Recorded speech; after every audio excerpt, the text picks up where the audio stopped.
In this video I'm going to demonstrate the long tail cast on.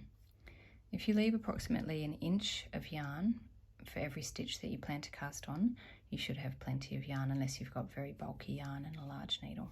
So an inch should be plenty. So I'm just going to wind off some yarn and create a tail.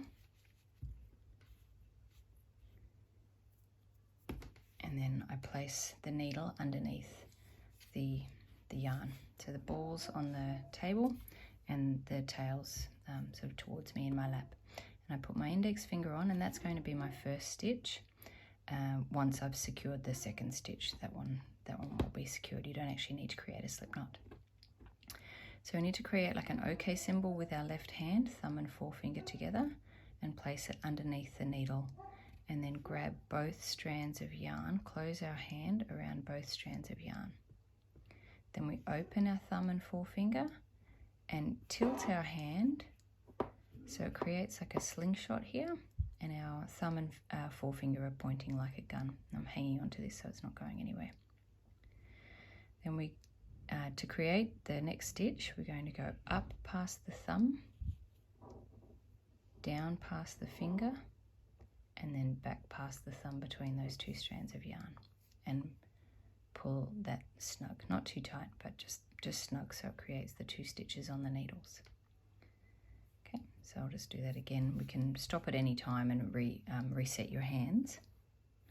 So OK symbol, thumb, and put it underneath the needle. Close your hand around the yarn, both strands.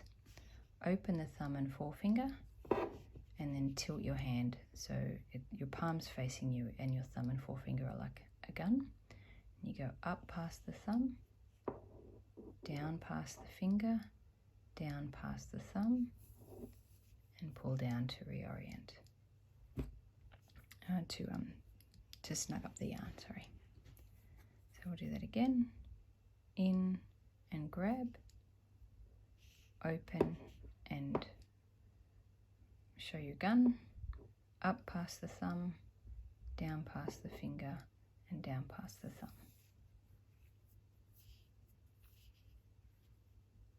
Up past the thumb, down past the finger, down past the thumb. Snug it up. So slowly again. In and grab, open and twist, up past the thumb, down past the finger, down past the thumb. Snug it up. Eventually you'll get into a rhythm, and your goal is to have the stitches be roughly uniform, and these loops sort of looking like they have the same space between them.